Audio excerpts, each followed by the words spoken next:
Lalu yang keempat, Buffett hanya membeli sebuah perusahaan yang terdapat tim manajemen di dalamnya.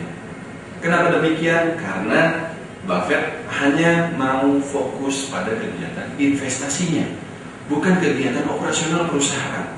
Terkait operasional perusahaan, biarkan itu diberikan kepada entah itu direktur, komisaris ataupun petinggi-petinggi perusahaan lain yang terkait. Dan Buffett sendiri dia tidak mau mempekerjakan orang-orang tertentu untuk kemudian ditaruh di di perusahaan yang dia akuisisi tersebut. Ini sedikit berbeda dengan gaya akuisisi yang dilakukan oleh konglomerat Indonesia ya, di mana biasanya kalau katakanlah saya punya uang sebesar 1 triliun misalnya, kemudian beli sebuah perusahaan, maka biasanya saya kemudian menempatkan entah itu 1-2 orang sebagai direktur atau komisaris di perusahaan tersebut. Buffett tidak melakukan hal tersebut. Dia mempercayakan operasional perusahaan sepenuhnya terhadap tim manajemen yang sudah ada. Tapi ini artinya jika dia menemukan sebuah perusahaan yang ketika dia ketemu dengan manajemennya entah itu direktur ataupun komisaris, dan ternyata si direktur dan komisarisnya ini tidak nyambung, tidak klop dengan apa yang Buffett mau, Buffett inginkan, maka dia tidak akan membeli perusahaan tersebut. Ini pentingnya terkait masalah manajemen, Bapak Ibu sekalian. Jadi kalau poin nomor 4 ini kita bisa terjemahkan bahwa Buffett hanya mau membeli perusahaan yang manajemennya bisa dia percaya.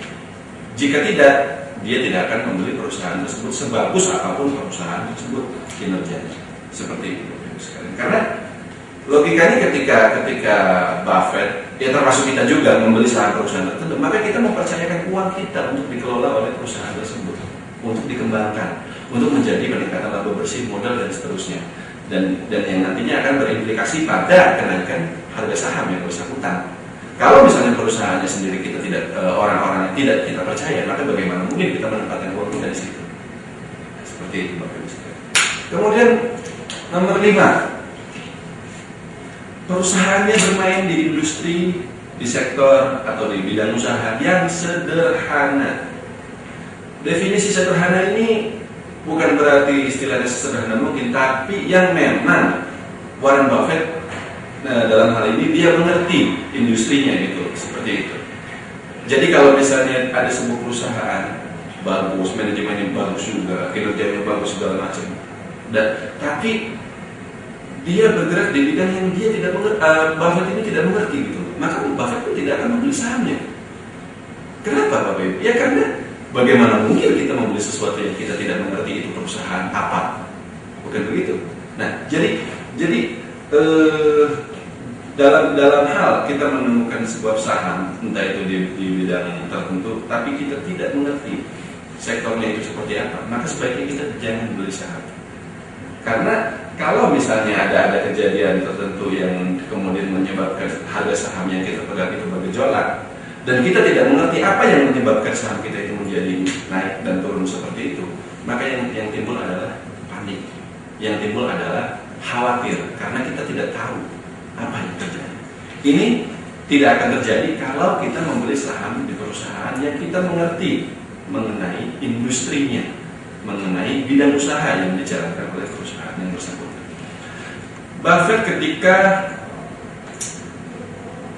Facebook, FB, IPO pada tahun kemarin, tahun 2011 atau tahun 2012, kemarin saya lupa, banyak orang bertanya kepada Buffett, kenapa Anda tidak membeli saham Facebook? Dan Buffett menjawabnya dengan simpel, saya tidak mengerti industri media sosial media.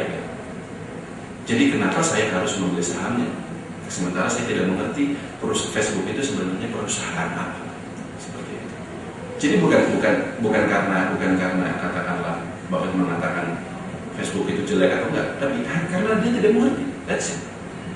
Kalau misalnya, dan saya yakin Bapak Ibu sekalian dalam setiap kali Anda beli saham di trading di market, beli saham A, menjual saham B, pasti banyak saham-saham tertentu yang entah dia bergerak di bidang apa gitu. Tapi saya sendiri pun kadang-kadang tetap aja membelinya gitu. Nah, Buffett tidak melakukan hal tersebut. Dia hanya beli saham yang memang dia mengerti industrinya itu seperti apa. Di Indonesia ada banyak industri yang ada banyak sektor yang dimana saham-sahamnya bisa kita temukan di pasar modal seperti batu bara, perkebunan, kelapa sawit, perbankan, otomotif, ternak, pakan ternak, kemudian ada properti, kemudian ada industri keuangan seperti industri keuangan non-bank seperti asuransi, pembiayaan, dan sekuritas, dan lain sebagainya. Nah, kalau misalnya Anda tidak mengerti tentang istilahnya industri perbankan itu seperti apa, Anda tidak mengerti tentang apa sih pengaruh BI rate, apa itu inflasi, bagaimana mekanisme pembentukan bunga dalam deposito dan lain sebagainya, maka ketika Anda beli saham perbankan, Anda akan bingung apakah itu saham akan naik atau turun, karena Anda tidak tahu sebenarnya sektornya itu seperti apa. Nah, dalam hal inilah adalah penting dan juga merupakan bagian dari analisis fundamental. Ketika kita selesai membaca laporan keuangan satu perusahaan tertentu dan kita menilai bahwa perusahaan ini bagus, maka langkah berikutnya adalah kita harus mempelajari sektor usaha di mana perusahaan tersebut bergerak.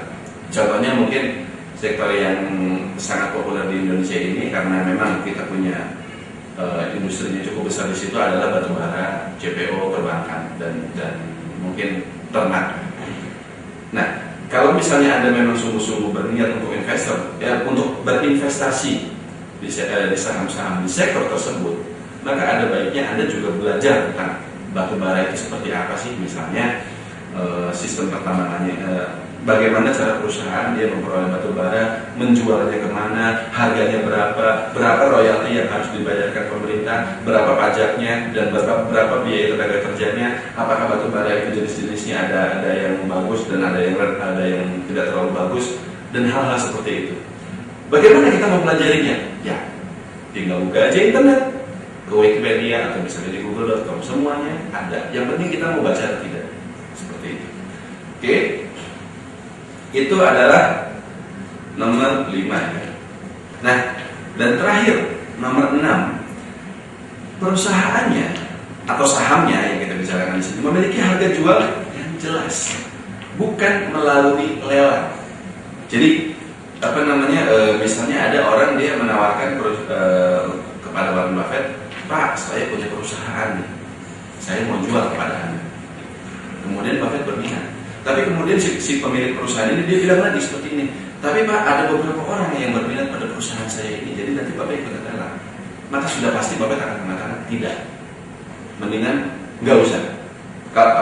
Anda sebutkan saja harganya berapa, dan kalau menurut saya harga tersebut wajar, saya akan beli. Tapi jika tidak, jika saya harus ikut lelang, jika saya harus memberikan penawaran yang paling tinggi, maka saya tidak mau. Nah, jadi dalam hal ini Buffett hanya mau membeli sebuah perusahaan yang tidak banyak orang yang berminat terhadap perusahaan tersebut. Definisi lelang itu kan, contohnya katakanlah laptop ini saya lelang pada harga sekian. Berarti nantinya akan ada banyak orang yang berminat terhadap untuk membeli laptop ini. Katakanlah harga pembukaannya saya buka di harga 1 juta. Kalau memang tidak ada orang yang menawar lebih tinggi lagi, maka laptop ini terjual pada harga tersebut, harga 1 juta tadi. Tapi jika si A kemudian dia menawar 1.500.000, si B menawar lagi 2 juta, si C menawar lagi 2.500.000 dan seterusnya, maka harga laptop ini akan semakin tinggi padahal laptopnya ya ini juga sebenarnya. Anda bisa mengerti maksud saya kan Bapak Ibu sekalian. Jadi ketika sebuah barang itu dilelang, ketika banyak orang berminat terhadap suatu barang, maka harganya akan menjadi naik lebih tinggi dan juga menjadi tidak wajar. Harga yang harus dikeluarkan oleh si orang tersebut untuk membeli laptop ini menjadi jauh lebih tinggi daripada nilai laptop ini sendiri. Hal yang sama juga terjadi pada saham. Ketika market bullish, ketika IHSG lagi naik tinggi, orang-orang ramai-ramai memasukkan dana mereka ke dalam market, sehingga harga saham pun melambung tinggi semuanya. Beberapa kenaikannya wajar, dalam artian memang ketika dia naik tinggi itu memang masih setara dengan nilai perusahaan. Tapi beberapa yang lainnya sudah tidak wajar.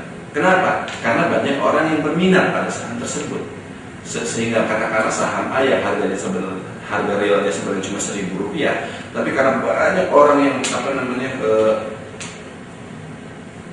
antri terhadap perusahaan tersebut untuk membeli harganya, maka harganya menjadi naik lebih tinggi lagi. Padahal sahamnya ya itu juga. Ketika Anda beli satu lot saham misalnya, Anda memperoleh hanya satu lot itu saja, tidak lebih. Karena itulah Buffett tidak mau membeli saham yang banyak orang yang ingin masuk untuk membeli saham tersebut. Dia hanya mau membeli saham yang harga jualnya jelas, dalam artian harga jualnya itu bisa dia analisis, harga wajarnya itu berapa, dan kemudian dia bisa beli pada harga tersebut, bukan harga yang naik-naik karena banyak orang yang berebut untuk perusahaan tersebut. Seperti itu Bapak Ibu sekalian. Nah, ini nanti ini adalah kriteria pemilihan saham ala Buffett, dan nanti kita akan coba terjemahkan bagaimana kalau kita menerapkannya itu di Indonesia. Tapi sebelumnya, mungkin Anda bertanya Bapak Ibu sekalian, saya dapat data-data yang 6 poin itu dari mana sih? Itu dari laporan tahunan Berkshire Hathaway yang terakhir yang saja tahun kemarin, tahun 2011 ya. Jadi Buffett di situ dengan tegas menjelaskan kriteria akuisisi. Maksudnya apa saja yang dia pertimbangkan dalam hal ketika dia hendak mengakuisisi sebuah perusahaan. Oke. Nah, di sini kita bisa melihat Berkshire Hathaway Inc. Acquisition Criteria. Dikatakan bahwa ada 6 poin di sini. Nah, nomor 1 yaitu tadi seperti yang dikatakan large purchases. At least 70 ini di sini agak rumit, tapi ya untuk saya simpelkannya seperti tadi 5 miliar sampai 20 miliar dolar. Jadi kalau nilai pembeliannya terlalu kecil, kata Buffett mendingan nggak usah. Saya tidak punya waktu untuk megang saham-saham yang saya megang cuma sedikit. Saya harus beli banyak atau tidak sama sekali. Kemudian yang kedua, demonstrated consistent earning power. Jadi perusahaan tersebut mampu menampilkan kemampuan untuk memperoleh pendapatan secara konsisten. Di sini ditulis bahwa demonstrated consistent earning power, bukan demonstrated great, large atau semacamnya earning power, tapi hanya konsisten. Jadi pendapatan itu harus konsisten. Nah, kemudian ketiga ya, business earning good returns on equity. Returns on equity, ROE Bapak Ibu sekalian. Makanya ini ROE ini merupakan salah satu komponen yang paling penting ya, dalam hal analisis fundamental. While employee like little or no debt. Jadi utangnya itu sedikit atau tidak sama sekali. Kemudian nomor